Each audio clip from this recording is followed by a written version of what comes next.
Hello all, ഏവർക്കും P H C tips and ട്രിക്സിന്റെ പുതിയൊരു ക്ലാസ്സിലേക്ക് സ്വാഗതം. എങ്ങനെയുണ്ട് പ്രിപ്പറേഷൻ? നമ്മൾ എക്സാംസ് ഒക്കെ അടുത്തെത്തിയിട്ടുണ്ട്. മെയ് 10th എക്സാം ഉള്ള ആരെങ്കിലും ഉണ്ടോ നമ്മളെ കൂട്ടത്തില്? ഡിവിഷണൽ അക്കൗണ്ടന്റിന്റെ എക്സാം ആണ്, പ്രിലിംസ് വരുന്നത് മെയ് 10th. അഡ്മിറ്റ് കാർഡൊക്കെ വന്നു. എക്സാം ഉള്ളവരൊക്കെ അത് ഡൗൺലോഡ് ചെയ്ത് സെറ്റാക്കി വെച്ചിട്ടുണ്ടെന്ന് വിശ്വസിക്കുന്നു. പിന്നെ മെയ് 21 നമ്മുടെ ഒരു മെയിൻസ് എക്സാം വരുന്നുണ്ട്. മെയ് 24 പ്രിലിംസ് എക്സാമിന്റെ ഫസ്റ്റ് ഫേസ് വരുന്നുണ്ട്. അപ്പോൾ എക്സാംസ് എല്ലാം അടുത്തടുത്ത് എത്തിയിട്ടുണ്ട്. ഓക്കെ, അപ്പോൾ പ്രിപ്പറേഷനൊക്കെ നല്ല സ്ട്രോങ് ആയിട്ട് കൊണ്ടുപോവാ. ചെറുതായിട്ടൊന്ന് സ്ലോ ഡൗൺ ചെയ്തവർക്കൊക്കെ സ്പീഡ് കൂട്ടാനുള്ള സമയമായിട്ടുണ്ട്. അപ്പോൾ ഇന്ന് നമ്മൾ ചെയ്യാൻ പോകുന്നത് എന്താണെന്ന് വെച്ചാൽ, എല്ലാ എക്സാംസിൻ്റെയും സിലബസ് ഏകദേശം സിമിലർ ആണ്. അതിൽ നിന്ന് സിമിലർ ആയിട്ടുള്ള ഒരു 5 ടോപ്പിക് നമ്മൾ ഇന്ന് സെലക്ട് ചെയ്തിട്ട്, ടോപ്പിക് എന്ന് വെച്ചാൽ സബ്ജക്റ്റ് അത്രയേ ഉള്ളൂ കേട്ടോ. History, geography, polity, economy, science ആയിട്ട് കോമൺ ആയിട്ട് എടുത്തിട്ട് അതിലൊരു 10 ചോദ്യം വെച്ച് നമ്മൾ ചെയ്യുന്നു. ഓക്കെ, അതിൻ്റെ കുറച്ച് റിലേറ്റഡ് ഫാക്ട്സും. അപ്പം നിങ്ങൾക്ക് എക്സാമിന് റിവൈസ് ചെയ്യുന്നത് പോലെ കുറച്ച് എളുപ്പമായിരിക്കും ഈ ഒരു പ്രോസസ്സ് എന്ന് പറയുന്നത്. ഓക്കെ, അപ്പോൾ ഒന്നാമത്തെ ചോദ്യം ഇതാണ്. നമ്മൾ ഹിസ്റ്ററി വിഭാഗത്തിൽ നിന്ന് തുടങ്ങുകയാണ്. റീസെൻ്റ് ആയിട്ടുള്ള ക്വസ്റ്റ്യൻ പേപ്പറും എടുത്തിട്ടുണ്ട്, കുറച്ച് പഴയ ക്വസ്റ്റ്യൻ പേപ്പറും എടുത്തിട്ടുണ്ട് കേട്ടോ. നമുക്ക് എല്ലാം ഡിസ്കസ് ചെയ്ത് പോവാം. ഒന്നാമത്തെ ചോദ്യം, താഴെ നൽകിയിരിക്കുന്ന പ്രസ്താവനകളിൽ ശരിയായത് കണ്ടെത്തുക. ഒന്നാമത്തെ സ്റ്റേറ്റ്മെന്റ് ഇതാണ്: കുളച്ചൽ യുദ്ധത്തിൽ മാർത്താണ്ഡവർമ്മ ഡച്ചുകാരെ പരാജയപ്പെടുത്തി. രണ്ടാമത്തേത്, കേരളത്തിൽ നടന്ന ആദ്യത്തെ സംഘടിത കലാപം ആറ്റിങ്ങൽ കലാപം. മൂന്നാമത്തേത്, 1792 ശ്രീരംഗപട്ടണം സന്ധി പ്രകാരം മലബാർ ബ്രിട്ടീഷുകാർക്ക് ലഭിച്ചു. ഒന്നാമത്തെ സ്റ്റേറ്റ്മെന്റ് എന്താണ്? കുളച്ചൽ യുദ്ധത്തിൽ മാർത്താണ്ഡവർമ്മ ഡച്ചുകാരെ പരാജയപ്പെടുത്തി.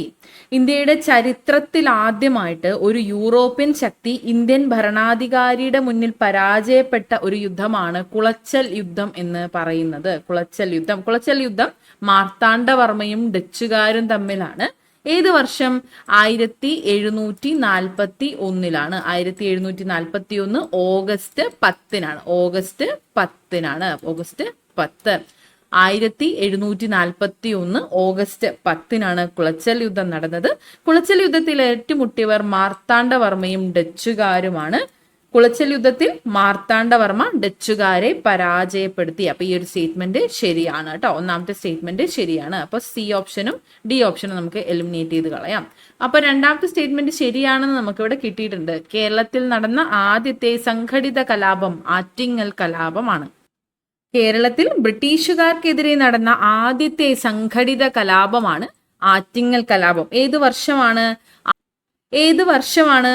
1721 1721 ഏപ്രിൽ 15. 1721 ഏപ്രിൽ 15 ആറ്റിങ്ങൽ കലാപം. ആറ്റിങ്ങൽ കലാപത്തെ തുടർന്ന് ഒപ്പുവെച്ച ഉടമ്പടിയാണ് ഏത്? വേണാട് ഉടമ്പടി. വേണാട് ഉടമ്പടി. ആറ്റിങ്ങൽ കലാപത്തെ തുടർന്ന് ഒപ്പുവെച്ച ഉടമ്പടി വേണാട് ഉടമ്പടിയാണ്. ഒപ്പുവെച്ചത് 1723. 1723 ഏപ്രിൽ 15 ആറ്റിങ്ങൽ കലാപം നടന്നു. വേണാട് ഉടമ്പടി ഒപ്പുവെച്ചത് 2 വർഷത്തിന് ശേഷം 1723. രണ്ടാമത്തെ സ്റ്റേറ്റ്മെന്റ് എന്തായാലും ശരിയാണെന്നുള്ളത് നമുക്ക് ഓപ്ഷനിൽ നിന്ന് കിട്ടി. മൂന്നാമത്തെ സ്റ്റേറ്റ്മെന്റ് എന്താ തന്നത്?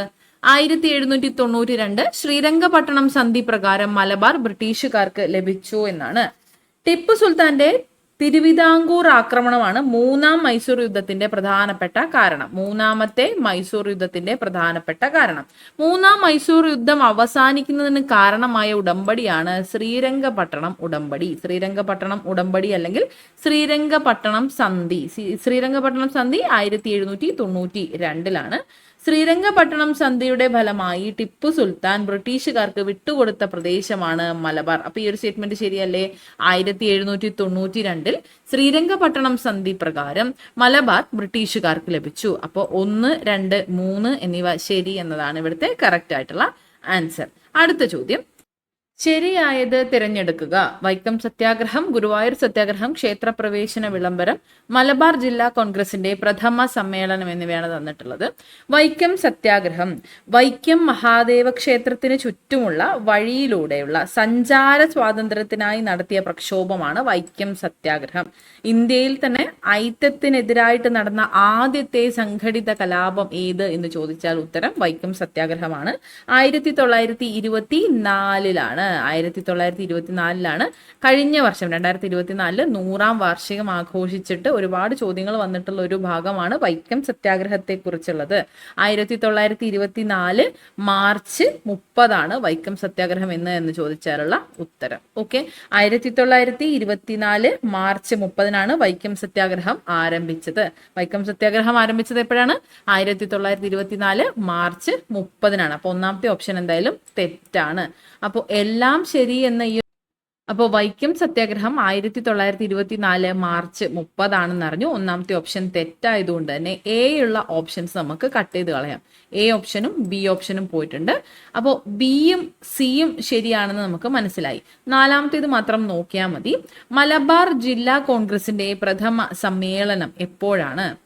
നോക്കിക്കേ, SCRT-യിൽ ഇത് എങ്ങനെയാണ് കൊടുത്തിട്ടുള്ളത്. മലബാർ 1-ാം ലോകയുദ്ധ കാലഘട്ടത്തിലാണ് മലബാർ പ്രദേശത്ത് രാഷ്ട്രീയ പ്രവർത്തനങ്ങൾ സജീവമായത്.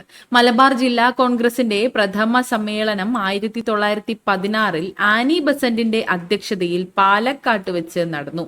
KP Kesava Menon, KP Raman Menon, Muhammad Abdurahiman Sahib, K Madhavan Nair, E Moidu മൗലവി, MP നാരായണ മേനോൻ എന്നിവരായിരുന്നു ഇക്കാലത്ത് കോൺഗ്രസ് പ്രവർത്തനങ്ങൾക്ക് മലബാറിൽ നേതൃത്വം നൽകിയത്. 1916 ആനി ബസന്റിന്റെ നേതൃത്വത്തിൽ പാലക്കാട്ട് വെച്ച് മലബാർ ജില്ലാ കോൺഗ്രസിന്റെ പ്രഥമ സമ്മേളനം നടക്കുന്നത്. ഈ ഒരു സ്റ്റേറ്റ്മെന്റിൽ തന്നെ ഒത്തിരി ചോദ്യങ്ങളുണ്ട്. മലബാർ ജില്ലാ കോൺഗ്രസിന്റെ പ്രഥമ സമ്മേളനമാണ് 1916 ആനി ബസന്റിന്റെ നേതൃത്വത്തിൽ പാലക്കാട്ട് വെച്ച് നടന്നു എന്നത്. അപ്പൊ ആ ഒരു സ്റ്റേറ്റ്മെന്റ് ശരിയല്ലേ? അതെ. അപ്പോൾ മലബാർ ജില്ലാ കോൺഗ്രസിന്റെ പ്രഥമ സമ്മേളനം 1916 എന്ന ഡി ഓപ്ഷൻ ശരിയായതുകൊണ്ട് ഓപ്ഷൻ സി ആണ് ഇവിടെ കറക്റ്റ് ആയിട്ടുള്ള ആൻസർ. ഗുരുവായൂർ സത്യാഗ്രഹം ഏത് വർഷമാണ്? 1931 ഗുരുവായൂർ സത്യാഗ്രഹം. ക്ഷേത്രപ്രവേശനത്തിനും ഐത്തത്തിനെതിരായിട്ടും നടന്നിട്ടുള്ള ഒരു സമരമാണ് ഗുരുവായൂർ സത്യാഗ്രഹം എന്ന് പറയുന്നത്. ഏത് വർഷമാണ്? 1931 നവംബർ 1 നവംബർ 1 1931 നവംബർ 1 ഗുരുവായൂർ സത്യാഗ്രഹം. ക്ഷേത്രപ്രവേശന വിളംബരം ഏത് വർഷമാണ്? 1936 തിരുവിതാംകൂറിൽ ക്ഷേത്രപ്രവേശന വിളംബരം നടന്ന വർഷം 1936 നവംബർ 12 നവംബർ 12. തിരുവിതാംകൂറിലെ അവർണരായ ഹൈന്ദവർക്ക് ക്ഷേത്രത്തിലേക്കുള്ള പ്രവേശനത്തിന് കാരണമായ വിളംബരമാണ് ക്ഷേത്രപ്രവേശന വിളംബരം. പുറപ്പെടുവിച്ചതാരാണ്? ശ്രീ ചിത്തിര തിരുനാൾ ബാലരാമവർമ്മയാണ്. ക്ഷേത്രപ്രവേശന വിളംബരം പുറപ്പെടുവിച്ചത്. ഓക്കെ ആണല്ലോ. അപ്പോൾ ഏതൊക്കെ സ്റ്റേറ്റ്മെന്റ് ആണ് ശരി? 2, 3, 4 എന്നിവയാണ് ശരി. അടുത്ത ചോദ്യം, ശരിയായ ജോഡി കണ്ടെത്തുക. ആര്യസമാജം, സ്വരാജ് പാർട്ടി, സ്വതന്ത്ര പാർട്ടി, രാമകൃഷ്ണ മിഷൻ എന്നിവയാണ് തന്നിട്ടുള്ളത്. ആര്യസമാജം ആരാണ് സ്ഥാപിച്ചത്? സ്വാമി ദയാനന്ദ സരസ്വതിയാണ്. രാജാറാം മോഹൻ റോയ് അല്ല. അപ്പൊ ഒന്നാമത്തെ ഓപ്ഷൻ തെറ്റാണ്. ആര്യസമാജം സ്വാമി ദയാനന്ദ സരസ്വതിയാണ്. 1875 സ്ഥാപിതമായത്. ആര്യസമാജം സ്ഥാപിതമായ വർഷം 1875. സ്ഥാപകൻ സ്വാമി ദയാനന്ദ സരസ്വതിയാണ്. ആര്യസമാജത്തിന്റെ ആപ്തവാക്യം എന്താണ്? ഹൈന്ദവ നവീകരണത്തിലൂടെ ലോകത്തെ മഹത്തരമാക്കുക എന്നതാണ്. ഹൈന്ദവ നവീകരണത്തിലൂടെ ലോകത്തെ മഹത്തരമാക്കുക എന്നതാണ് ആര്യസമാജത്തിന്റെ ആപ്തവാക്യമായിട്ട് പറയുന്നത്. ഇനി ആര്യസമാജം സ്ഥാപിച്ച സ്വാമി ദയാനന്ദ സരസ്വതിയുടെ പ്രസിദ്ധമായൊരു കൃതിയാണ് സത്യാർത്ഥ പ്രകാശം എന്നത്. സത്യാർത്ഥ പ്രകാശം കേട്ടിട്ടുണ്ടാവല്ലോ. ആര്യന്മാർ ഇന്ത്യയിലേക്ക് വന്നതിനെ പറ്റി പരാമർശിക്കുന്ന സ്വാമി ദയാനന്ദ സരസ്വതിയുടെ പ്രസിദ്ധമായ കൃതി ഏതാണ്? സത്യാർത്ഥ പ്രകാശമാണ് കേട്ടോ. ആര്യന്മാർ ഇന്ത്യയിലേക്ക് വന്നതിനെ പറ്റി പരാമർശിക്കുന്ന സ്വാമി ദയാനന്ദ സരസ്വതിയുടെ കൃതിയാണ് സത്യാർത്ഥ പ്രകാശം. അപ്പോൾ ആര്യസമാജം സ്ഥാപിച്ചത് സ്വാമി ദയാനന്ദ സരസ്വതി 1875. ഒന്നാമത്തേത് തെറ്റാണ് എന്ന് കിട്ടുമ്പോൾ തന്നെ നമുക്ക് ഇവിടെ ആൻസർ ഉണ്ട്. ഓപ്ഷൻ ബി ആണ്. 2, 3, 4 എന്നിവ ശരിയാണ്. സ്വരാജ് പാർട്ടി മോത്തിലാൽ നെഹ്റു ആണ്. Swatantra party C Rajagopalachari. Ramakrishna mission Swami Vivekananda. Okay. American കോളനികളുടെ സ്വാതന്ത്ര്യം ഇംഗ്ലണ്ട് അംഗീകരിച്ചതുമായി ബന്ധപ്പെട്ട് താഴെ പറയുന്നവയിൽ ശരിയായത് ഏതാണ്? ബ്രിട്ടൻ അമേരിക്കയുടെ സ്വാതന്ത്ര്യം അംഗീകരിച്ചുകൊണ്ട് ഒപ്പിട്ട ഉടമ്പടിയാണ് 1783 പാരീസ് ഉടമ്പടി. ബ്രിട്ടൻ അമേരിക്കയുടെ സ്വാതന്ത്ര്യം അംഗീകരിച്ചുകൊണ്ട് ഒപ്പിട്ട ഉടമ്പടിയാണ് പാരീസ് ഉടമ്പടി. പാരീസ് ഉടമ്പടി വന്ന വർഷമാണ് 1783. ഫ്രഞ്ച് വിപ്ലവവുമായി ബന്ധപ്പെട്ടതാണ് ടെന്നീസ് കോർട്ട് പ്രതിജ്ഞ. ടെന്നീസ് കോർട്ട് പ്രതിജ്ഞ നടന്ന വർഷം ഏതാണ്? 1789 ആണ്. 1789 ടെന്നീസ് കോർട്ട് പ്രതിജ്ഞ. ജൂൺ 20 കേട്ടോ. ജൂൺ 20 1789 ജൂൺ 20 ടെന്നീസ് കോർട്ട് പ്രതിജ്ഞ. ഇനി വൈക്കം സത്യാഗ്രഹത്തിന് നേതൃത്വം നൽകിയത് ആരാണ്? വൈക്കം സത്യാഗ്രഹത്തിന് നേതൃത്വം നൽകിയത് ടി.കെ. മാധവനാണ്. ടി.കെ. മാധവൻ. കേരളത്തെ ഭ്രാന്താലയം എന്ന് വിളിച്ച സാമൂഹ്യ പരിഷ്കർത്താവ് ആരാണ്? കേരളത്തെ ഭ്രാന്താലയം എന്ന് വിളിച്ച സാമൂഹ്യ പരിഷ്കർത്താവ് സ്വാമി വിവേകാനന്ദനാണ്. തിരുവിതാംകൂറിലെ രാജവാഴ്ചയുടെ അഴിമതികളെയും അനീതികളെയും വെളിച്ചത്ത് കൊണ്ടുവന്ന സ്വദേശാഭിമാനി പത്രത്തിന്റെ സ്ഥാപകൻ ആരാണ്? സ്വദേശാഭിമാനി പത്രത്തിന്റെ സ്ഥാപകൻ വക്കം അബ്ദുൾ ഖാദർ മൗലവിയാണ്. ഓപ്ഷൻ എയിലൊന്നും അറിയാതെ പോലും കുത്തി പോവരുത്. സോ ഓപ്ഷൻ ഡി ആണ് ഇവിടെ കറക്റ്റ് ആയിട്ടുള്ള ആൻസർ. വക്കം അബ്ദുൾ ഖാദർ മൗലവിയാണ് സ്വദേശാഭിമാനി പത്രത്തിന്റെ സ്ഥാപകൻ. വക്കം അബ്ദുൾ ഖാദർ മൗലവി. കേരളത്തിലെ ആദ്യകാല സാമൂഹ്യ പരിഷ്കർത്താക്കളിൽ ഒരാളായിരുന്ന വൈകുണ്ഠസ്വാമികളുടെ പ്രവർത്തനങ്ങളിൽ ഉൾപ്പെടാത്തത് ഏതെല്ലാം? ഒന്നാമത്തേത്, ബ്രിട്ടീഷ് ഭരണത്തെ വെണ്ണീജ ഭരണം എന്ന് വിളിച്ചു. ബ്രിട്ടീഷ് ഭരണത്തെ വെണ്ണീജ ഭരണം എന്ന് വിശേഷിപ്പിച്ചത് വൈകുണ്ഠസ്വാമികളാണ്. സമപന്തി ഭോജനം സംഘടിപ്പിച്ചു. സമപന്തി ഭോജനം സംഘടിപ്പിച്ചത് വൈകുണ്ഠസ്വാമികളാണ്. മനുഷ്യത്വമാണ് മനുഷ്യന്റെ ജാതി എന്ന് പ്രഖ്യാപിച്ചത് ശ്രീനാരായണ ഗുരുവാണ്. ശ്രീനാരായണ ഗുരുവാണ് മനുഷ്യത്വമാണ് മനുഷ്യന്റെ ജാതി എന്ന് പ്രഖ്യാപിച്ചത്. ഒരു ജാതി, ഒരു മതം, ഒരു ദൈവം മനുഷ്യന് എന്ന സന്ദേശം നൽകിയതും ശ്രീനാരായണ ഗുരുവാണ്. അപ്പൊ മൂന്നാമത്തേത് തെറ്റാണ്. സമത്വ സമാജം എന്ന സംഘടന സ്ഥാപിച്ചു. സമത്വ സമാജം എന്ന സംഘടന സ്ഥാപിച്ചത് വൈകുണ്ഠസ്വാമികളാണ്. ഉൾപ്പെടാത്തതാണ് നമ്മളോട് ചോദിച്ചിട്ടുള്ളത്. 3 മാത്രമാണ് ഉൾപ്പെടാത്തത്. ഓപ്ഷൻ എ ആണ് കറക്റ്റ് ആയിട്ടുള്ള ആൻസർ. 1.25 കോടി മലയാളികൾ എന്ന ഗ്രന്ഥത്തിന്റെ രചയിതാവ് ആരാണ്? 1.25 കോടി മലയാളികൾ എന്ന ഗ്രന്ഥം രചിച്ചത് EMS നമ്പൂതിരിപ്പാടാണ്. EMS നമ്പൂതിരിപ്പാട്. അടുത്ത ചോദ്യം, യങ് ഇന്ത്യ പത്രത്തിന്റെ സ്ഥാപകൻ ആരാണ്? യങ് ഇന്ത്യ പത്രത്തിന്റെ സ്ഥാപകൻ മഹാത്മാഗാന്ധിയാണ് കേട്ടോ. മഹാത്മാഗാന്ധി. യങ് ഇന്ത്യ പത്രത്തിന്റെ സ്ഥാപകൻ മഹാത്മാഗാന്ധിയാണ്. Young India, Indian opinion, Navajivan എന്നീ പത്രങ്ങളൊക്കെ ആരംഭിച്ചിട്ടുള്ളത് മഹാത്മാഗാന്ധിയാണ്. Young India, Indian opinion, Navajivan എന്നീ പത്രങ്ങൾ ആരംഭിച്ചിട്ടുള്ളത് മഹാത്മാഗാന്ധിയാണ്. എന്നാൽ ന്യൂ ഇന്ത്യ, കോമൺവീൽ എന്നീ പത്രങ്ങൾ ആരംഭിച്ചിട്ടുള്ളത് ആരാണ്? മിസ്സിസ് ആനി ബസന്റ് ആണ് കേട്ടോ. മിസ്സിസ് ആനി ബസന്റിന്റെ പത്രങ്ങളാണ് ന്യൂ ഇന്ത്യയും കോമൺവീലും. Young India, Indian opinion, Navajivan എന്നീ പത്രങ്ങൾ ആരംഭിച്ചത് മഹാത്മാഗാന്ധിയുമാണ്. ഓക്കെ ആണല്ലോ. അപ്പൊ യങ് ഇന്ത്യ പത്രത്തിന്റെ സ്ഥാപകൻ മഹാത്മാഗാന്ധി. മഞ്ഞുതീനി എന്നറിയപ്പെടുന്ന പ്രാദേശികവാദം ഏതാണെന്ന് തിരിച്ചറിയുക. മഞ്ഞുതീനി എന്നറിയപ്പെടുന്ന പ്രാദേശികവാദം താരതമ്യേന ചെറിയ പ്രദേശത്ത് മാത്രമായിട്ട് അനുഭവപ്പെടുന്ന വാദങ്ങൾ, കാറ്റുകളെയാണ് പ്രാദേശികവാദം എന്ന് പറയുന്നത്. ഇതിൽ വടക്കേ അമേരിക്കയിലെ റോക്കി പർവ്വതനിരയുടെ കിഴക്കൻ ചെരുവിലൂടെ വീശുന്ന ഉഷ്ണക്കാറ്റിനെയാണ് ചിനൂക്ക് എന്ന് പറയുന്നത്. ചിനൂക്ക്. ഈ ഒരു കാറ്റിന്റെ ഫലമായിട്ട് റോക്കി പർവ്വതനിരയുടെ കിഴക്കൻ ചെരുവിലെ മഞ്ഞ് ഉരുകി മാറുന്നുണ്ട്. ഈ ഒരു കാരണം കൊണ്ടാണ് ഈ ഒരു ചിനൂക്ക് എന്ന കാറ്റിന് മഞ്ഞുതീനി എന്നൊരു പേര് വരുന്നത്. അപ്പൊ മഞ്ഞുതീനി എന്നറിയപ്പെടുന്ന പ്രാദേശിക വാദം ഏതാണ്? ചിനൂക്കാണ് കേട്ടോ. ചിനൂക്ക്. ചിനൂക്ക് വടക്കേ അമേരിക്കയിലെ റോക്കി പർവ്വതനിരയുടെ കിഴക്കൻ ചെരുവിലൂടെ വീശുന്ന കാറ്റാണ്, ഉഷ്ണക്കാറ്റാണ് ചിനൂക്ക്. ചിനൂക്ക്. ഓക്കെ ആണല്ലോ. അപ്പോൾ മഞ്ഞുതീനി എന്നറിയപ്പെടുന്നത് ചിനൂക്കാണ്. ഓക്കെ. ഇനി ഡോക്ടർ എന്ന പേരിൽ അറിയപ്പെടുന്ന ഒരു പ്രാദേശികവാദമുണ്ട്. അതാണ് ഹെർമാറ്റൻ. ഹെർമാറ്റൻ. ഡോക്ടർ എന്ന പേരിൽ അറിയപ്പെടുന്ന പ്രാദേശികവാദമാണ് ഹെർമാറ്റൻ. ആഫ്രിക്കയിലാണ്. ആഫ്രിക്കയിലെ സഹാറ മരുഭൂമിയിൽ നിന്ന് പടിഞ്ഞാറൻ ആഫ്രിക്കയിലേക്ക് വീശുന്ന പ്രാദേശികവാദം ഏത് എന്ന് ചോദിച്ചാൽ ഹെർമാറ്റൻ ആണ്. ആഫ്രിക്കയിലെ സഹാറ മരുഭൂമിയിൽ നിന്ന് പടിഞ്ഞാറൻ ആഫ്രിക്കയിലേക്ക് വീശുന്ന പ്രാദേശികവാദങ്ങളാണ് ഹെർമാറ്റൻ. ഡോക്ടർ എന്നറിയപ്പെടുന്ന പ്രാദേശികവാദം ഏത് എന്ന് ചോദിച്ചാലും ഹെർമാറ്റൻ ആണ്. ഓക്കെ. അപ്പോൾ വടക്കേ അമേരിക്കയിലെ റോക്കി പർവ്വതനിരയുടെ കിഴക്കൻ ചരിവിലൂടെ വീശുന്ന ഉഷ്ണക്കാറ്റാണ് ചിനൂക്ക്. ആഫ്രിക്കയിലെ സഹാറ മരുഭൂമിയിൽ നിന്ന് പടിഞ്ഞാറൻ ആഫ്രിക്കയിലേക്ക് വീശുന്ന പ്രാദേശിക വാദം ഏത് എന്ന് ചോദിച്ചാൽ ഹെർമാറ്റൻ ആണ്. ഓക്കെ. യൂറോപ്പിലെ ആൽപ്സ് പർവ്വതനിരയുടെ വടക്കേ ചരിവിലൂടെ വീശുന്ന കാറ്റാണ് ഫോൻ. യൂറോപ്പിലെ ആൽപ്സ് പർവ്വതനിരയുടെ വടക്കേ ചരിവിലൂടെ വീശുന്ന കാറ്റാണ് ഫോൻ എന്നത്. ഫോനിനൊരു പ്രത്യേകതയുണ്ട്. മുന്തിരിക്കുലകൾ പാകമാകാൻ സഹായിക്കുന്ന കാറ്റ് ആണ് ഫോൻ. മുന്തിരിക്കുലകൾ പാകമാകാൻ സഹായിക്കുന്ന കാറ്റ് ഏതാണ്? ഫോനാണ്. ഇനി ലു നമുക്ക് കുറച്ചും കൂടെ സുപരിചിതമായിട്ടുള്ളതായിരിക്കും. ഉത്തരേന്ത്യൻ സമതലങ്ങളിൽ വീശുന്ന ഉഷ്ണക്കാറ്റ് ഏത് എന്ന് ചോദിച്ചാൽ ആൻസർ ലു ആണ് കേട്ടോ. ഉത്തരേന്ത്യൻ സമതലങ്ങളിൽ വീശുന്ന ഉഷ്ണക്കാറ്റാണ് ലു. ലു ഉഷ്ണക്കാറ്റ് രൂപം കൊള്ളുന്നത് രാജസ്ഥാനിലാണ്. ഉത്തരേന്ത്യൻ സമതലങ്ങളിലൂടെ വീശുന്ന ഉഷ്ണക്കാറ്റാണ് ലു.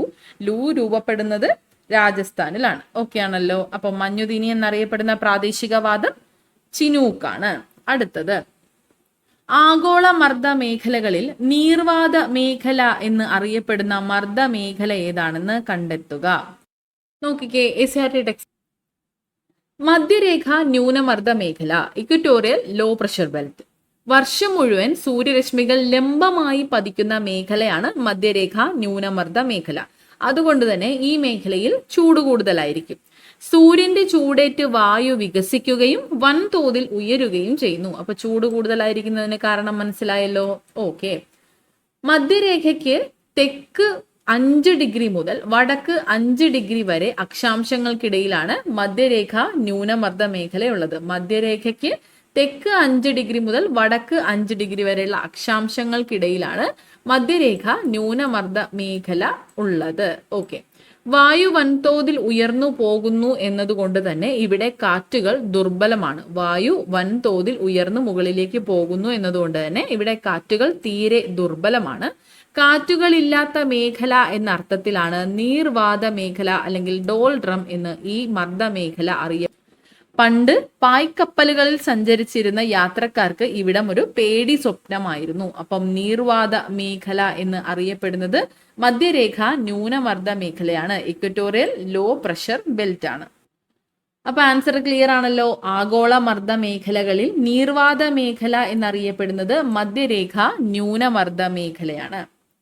ഇന്ത്യൻ ഉപദ്വീപീയ നദികളിൽ വെച്ച് ഏറ്റവും നീളം കൂടിയ നദി ഏതാണ്? ഉപദ്വീപീയ നദികളിൽ വെച്ച് ഏറ്റവും നീളം കൂടിയ നദിയാണ് ഗോദാവരി. ദക്ഷിണേന്ത്യയിലെ ഏറ്റവും നീളം കൂടിയ നദിയാണ് ഗോദാവരി. ഏറ്റവും നീളം കൂടിയ ഉപദ്വീപീയ നദിയാണ് ഗോദാവരി. ഡെക്കാൻ പീഠഭൂമിയിലൂടെ ഒഴുകുന്ന ഏറ്റവും വലിയ നദി ഏത് എന്ന് ചോദിച്ചാലും ഗോദാവരി തന്നെയാണ് കേട്ടോ ആൻസർ ആയിട്ട് വരുന്നത്. ഡെക്കാൻ പീഠഭൂമിയിലൂടെ ഒഴുകുന്ന ഏറ്റവും വലിയ നദി, ഏറ്റവും നീളം കൂടിയ ഉപദ്വീപീയ നദി, ദക്ഷിണേന്ത്യയിലെ ഏറ്റവും നീളം കൂടിയ നദി. ഗോദാവരിയുടെ നീളം എത്രയാണെന്ന് അറിയാമോ? 1465 കിലോമീറ്റർ ആണ്. 1465 കിലോമീറ്റർ ആണ് ഗോദാവരിയുടെ നീളം വരുന്നത്. വൃദ്ധഗംഗ എന്നറിയപ്പെടുന്നതും ദക്ഷിണഗംഗ എന്നറിയപ്പെടുന്നതും ഗോദാവരിയാണ്. വൃദ്ധഗംഗ എന്നറിയപ്പെടുന്നതും ദക്ഷിണഗംഗ എന്നറിയപ്പെടുന്നതും ഗോദാവരിയാണ്. മഹാരാഷ്ട്രയിലെ നാസിക്കിലെ ത്രയംബക് കുന്നുകളിൽ നിന്നാണ് ഗോദാവരി ഉദ്ഭവിക്കുന്നത്. മഹാരാഷ്ട്രയിലെ നാസിക്കിലെ ത്രയംബക് കുന്നുകളിൽ നിന്ന് ഉദ്ഭവിക്കുന്ന നദിയാണ് ഗോദാവരി. പടിഞ്ഞാറൻ തീരസമതലവുമായി ബന്ധമില്ലാത്ത പ്രസ്താവനകൾ ഏതൊക്കെയാണ് നോക്കാം. ഒന്നാമത്തേത്, കായലുകളും അഴിമുഖങ്ങളും കാണപ്പെടുന്നു. കായലുകളും അഴിമുഖങ്ങളും കാണപ്പെടുന്നത് പടിഞ്ഞാറൻ തീരസമതലത്തിലാണ്. ശരിയായിട്ടുള്ള പ്രസ്താവനയാണ്. ഓക്കെ, അപ്പൊ അതൊന്ന് ഓക്കെ ആണ്. 2, ഡെൽറ്റകളുടെ രൂപീകരണം നടക്കുന്നു. ഡെൽറ്റകളുടെ രൂപീകരണം നടക്കുന്നത് കിഴക്കൻ തീരസമതലത്തിലാണ്. അപ്പൊ രണ്ടാമത്തേത് തെറ്റാണ്. 2 തെറ്റാവുമ്പോൾ ഓപ്ഷൻസ് ഏതൊക്കെയാണ് വരുന്നത്? തെറ്റായ പ്രസ്താവനകളാണ് ചോദിച്ചിട്ടുള്ളത്. അപ്പോൾ 2 തെറ്റാവുമ്പോൾ ഓപ്ഷൻസ് സി ക്യാൻസൽ ആയി പോയിട്ടുണ്ട്. ബാക്കി 3ഉം അവശേഷിക്കുന്നു. നോക്കാം.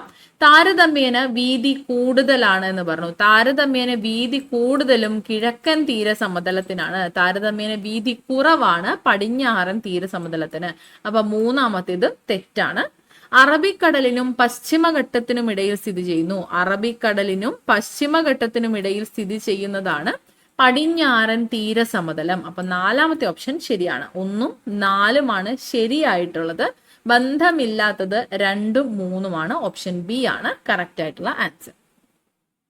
ഇന്ത്യയിൽ റെയിൽവേ ഗതാഗതം ആരംഭിച്ച വർഷം ഏതാണ്? ഇന്ത്യയിൽ റെയിൽവേ ഗതാഗതം ആരംഭിച്ചത് 1853 ഇന്ത്യയിൽ ആദ്യമായി റെയിൽ ഗതാഗതം ആരംഭിച്ചത് 1853 ഏപ്രിൽ 16 ഏപ്രിൽ 16 ഏപ്രിൽ 16 1853 ഏപ്രിൽ 16 ഇന്ത്യയിൽ ആദ്യമായി റെയിൽ ഗതാഗതം ആരംഭിച്ചത്. ആദ്യത്തെ റെയിൽവേ പാത ബോംബെ മുതൽ താനെ വരെ ആയിരുന്നു. 34 കിലോമീറ്റർ ആണ് വരുന്നത്. ഇന്ത്യയിലെ ആദ്യത്തെ റെയിൽവേ സ്റ്റേഷൻ ബോംബെയിലെ ബോറിബന്ദനാണ്. ബോംബെയിലെ ബോറിബന്ദനാണ് ഇന്ത്യയിലെ ആദ്യത്തെ റെയിൽവേ സ്റ്റേഷൻ. ഇന്ത്യയിൽ ആദ്യമായിട്ട് റെയിൽവേ ഗതാഗതം ആരംഭിച്ചത് 1853 നമ്മൾ പറഞ്ഞു. ഇന്ത്യൻ റെയിൽവേ ആക്ട് പാസ്സായ വർഷം ഏതാണെന്ന് അറിയാമോ? 1890 കേട്ടോ. 1890 ഇന്ത്യൻ റെയിൽവേ ആക്ട് പാസ്സായ വർഷം. ഇന്ത്യൻ റെയിൽവേ ബോർഡ് സ്ഥാപിതമായത് 1905 ഇന്ത്യ വിഭജന സമയത്താണ്. 1905 ഇന്ത്യൻ റെയിൽവേ ബോർഡ് സ്ഥാപിതമാകുന്നത്.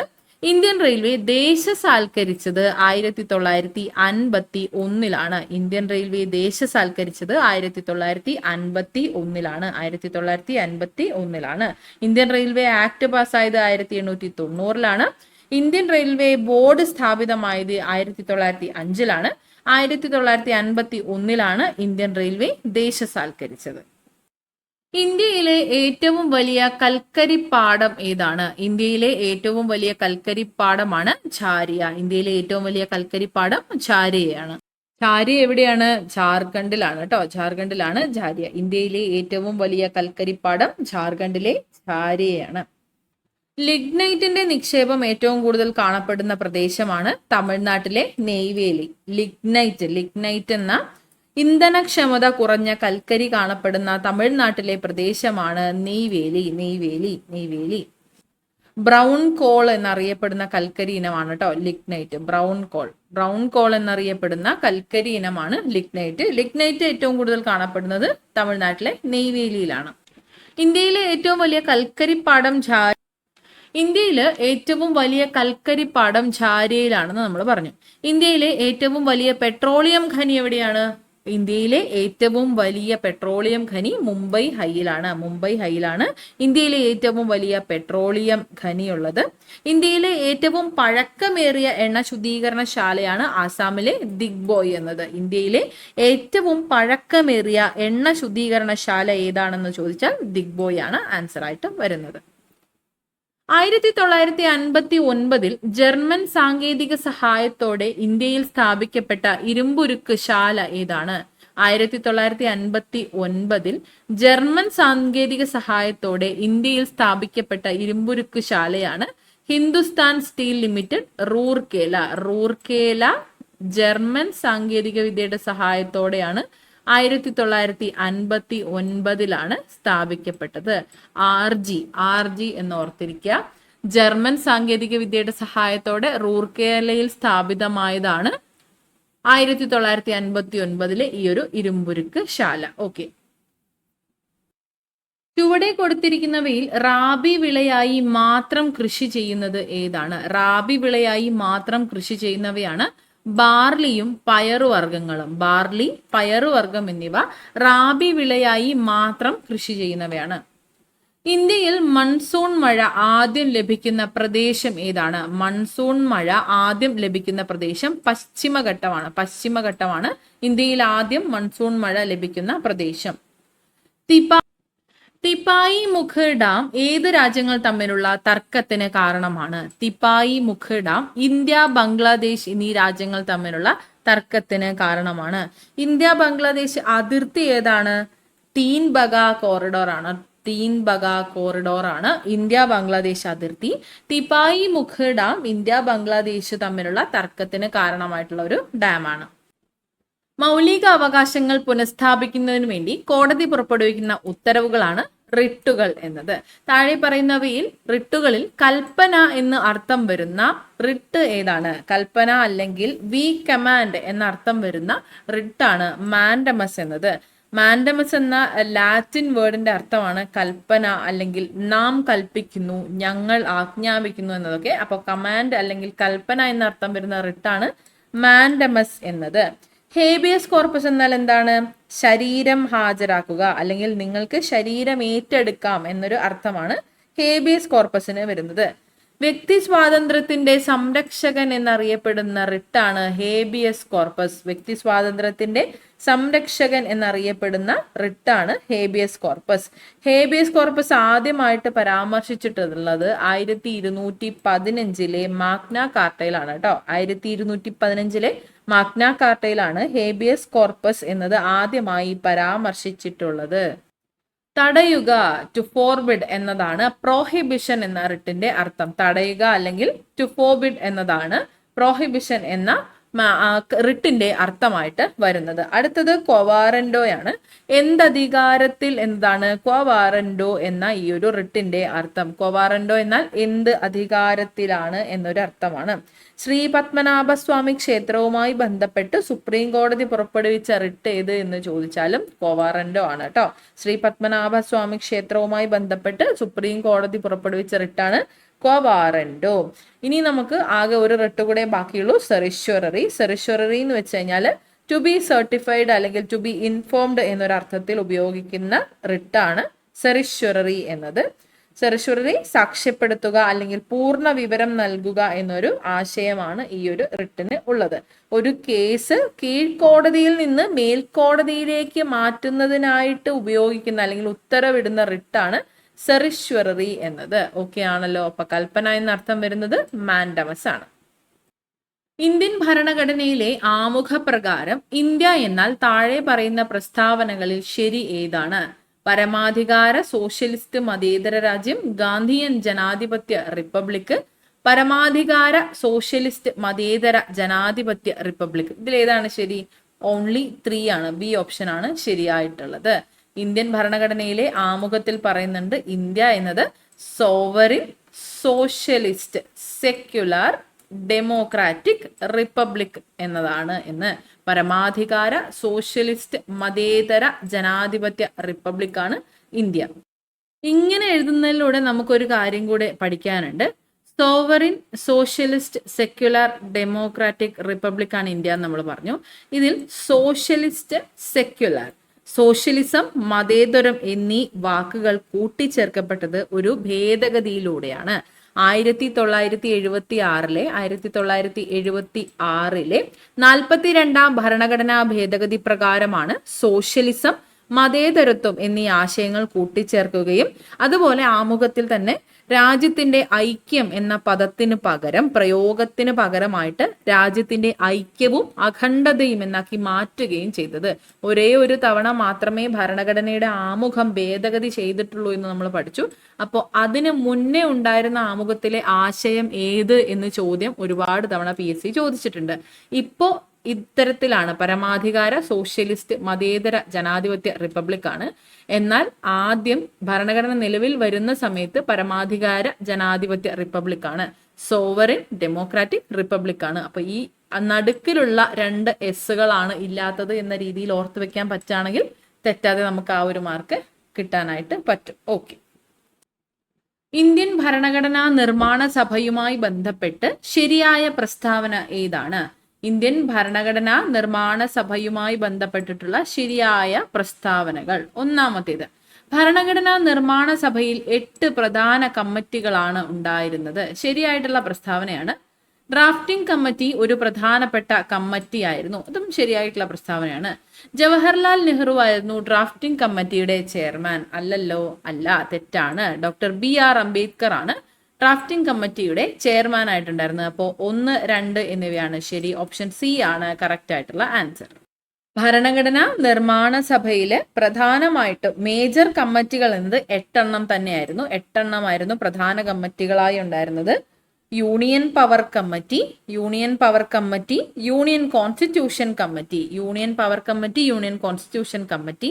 ഇവ രണ്ടിന്റെയും ചെയർമാൻ ജവഹർലാൽ നെഹ്റു ആയിരുന്നു. ജവഹർലാൽ നെഹ്റു ആയിരുന്നു union power committee, union constitution committee എന്നിവയുടെ chairman. Union power committee, union constitution കമ്മിറ്റിയുടെയും ചെയർമാൻ ജവഹർലാൽ നെഹ്റു ആയിരുന്നു. അതേപോലെ സ്റ്റേറ്റ്സ് കമ്മിറ്റിയുടെയും ചെയർമാൻ ജവഹർലാൽ നെഹ്റു ആയിരുന്നു കേട്ടോ. സ്റ്റേറ്റ്സ് കമ്മിറ്റിയുടെ ചെയർമാൻ ആരാണ്? ജവഹർലാൽ നെഹ്റു ആണ്. ഇനി പ്രൊവിൻഷ്യൽ കോൺസ്റ്റിറ്റ്യൂഷൻ കമ്മിറ്റിയുടെ ചെയർമാൻ സർദാർ വല്ലഭായി പട്ടേൽ ആയിരുന്നു. സർദാർ വല്ലഭായി പട്ടേലാണ് പ്രൊവിൻഷ്യൽ കോൺസ്റ്റിറ്റ്യൂഷൻ കമ്മിറ്റിയുടെ ചെയർമാൻ. അതുപോലെ മൗലികാവകാശ കമ്മിറ്റി, ന്യൂനപക്ഷ ട്രൈബൽ കമ്മിറ്റിയുടെയും ചെയർമാൻ സർദാർ വല്ലഭായി കമ്മിറ്റി ആയിരുന്നു. അപ്പം മൈനോറിറ്റി എന്ന് നമുക്ക് മെൻഷൻ ചെയ്യാം. മൗലിക അവകാശ കമ്മിറ്റി, ന്യൂനപക്ഷ ട്രൈബൽ കമ്മിറ്റിയുടെ ചെയർമാൻ സർദാർ വല്ലഭായി പട്ടേൽ ആയിരുന്നു. ഓക്കെ, ഇനി doctor B R Ambedkar chair ചെയ്തിട്ടുള്ള ഡ്രാഫ്റ്റിംഗ് കമ്മിറ്റി, പ്രധാനപ്പെട്ട ഒരു കമ്മിറ്റി ആയിരുന്നു drafting committee. Doctor B R Ambedkar ആയിരുന്നു. ഇദ്ദേഹം ചെയർ ചെയ്തിട്ടുള്ളതാണ്. Doctor B R Ambedkar chair ചെയ്തിട്ടുള്ള കമ്മിറ്റിയാണ് ഡ്രാഫ്റ്റിംഗ് കമ്മിറ്റി.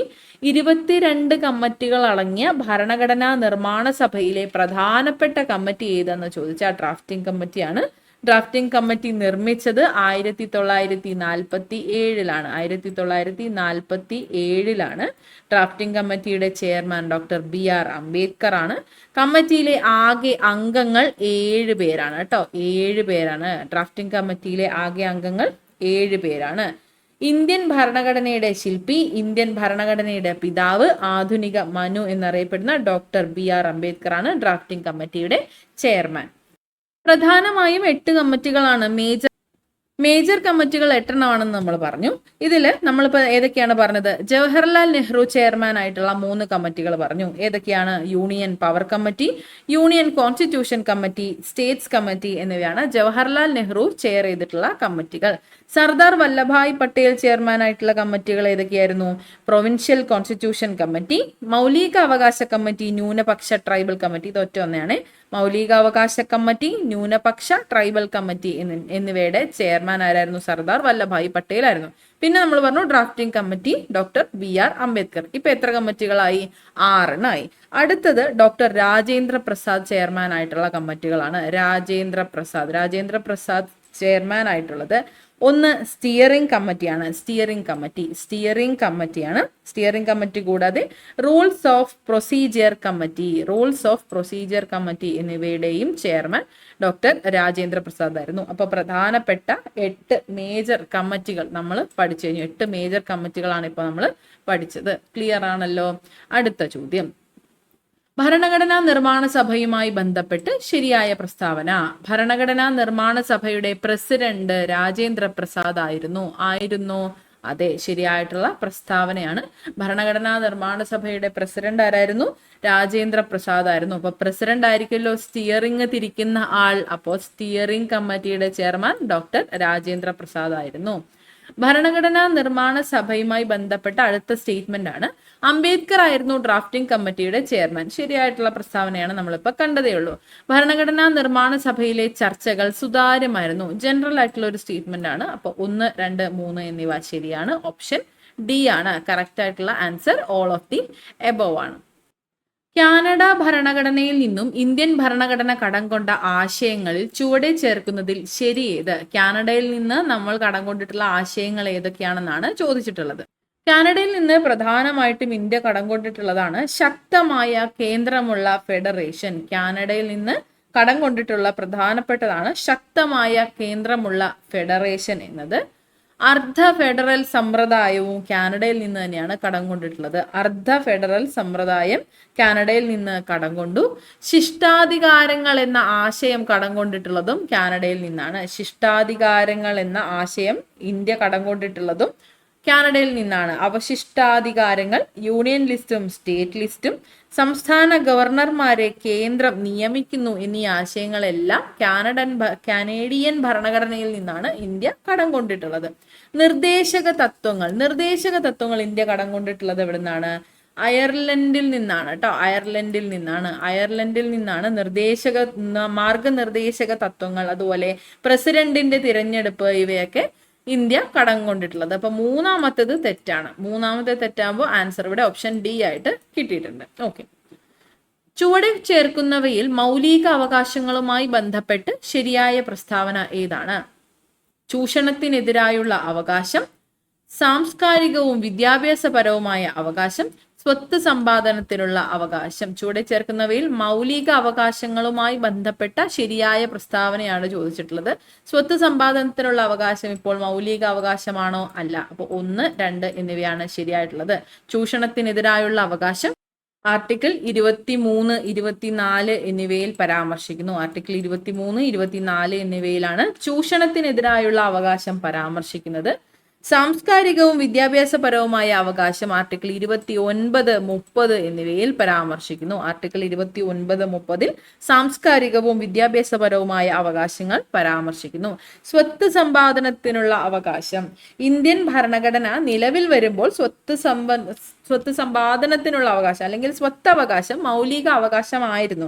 എന്നാൽ നിലവിലിപ്പോ നിയമാവകാശമാണ്. സ്വത്ത് സമ്പാദനത്തിനുള്ള അവകാശം അല്ലെങ്കിൽ സ്വത്തവകാശം ഒരു നിയമ അവകാശമാണ്. ഏത് ഭേദഗതി പ്രകാരമാണത്? സ്വത്തവകാശം മൗലിക അവകാശങ്ങളിൽ നിന്നും നീക്കം ചെയ്തത് 44ാം ഭരണഘടനാ ഭേദഗതി പ്രകാരമാണ്. 1978 കൊണ്ടുവന്ന ഭേദഗതിയാണ്. എന്നാൽ ഈ ഒരു ഭേദഗതി നിലവിൽ വരുന്നത് 1979 കേട്ടോ. 1979 44ാം ഭരണഘടനാ ഭേദഗതി നിലവിൽ വന്നത് 1979. അതേ തുടർന്ന് ആർട്ടിക്കിൾ 300A ഭരണഘടനാ ഭേദഗതി 44 പ്രകാരം ഭരണഘടനയിൽ സ്വത്തവകാശം കൂട്ടിച്ചേർത്തത് article 300A. Article 300A. Okay ആണല്ലോ. അപ്പൊ ഓപ്ഷൻ ഏതാണ്? 1 and 2. ഓപ്ഷൻ എ ആണ് ഇവിടെ കറക്റ്റ് ആയിട്ടുള്ള ആൻസർ.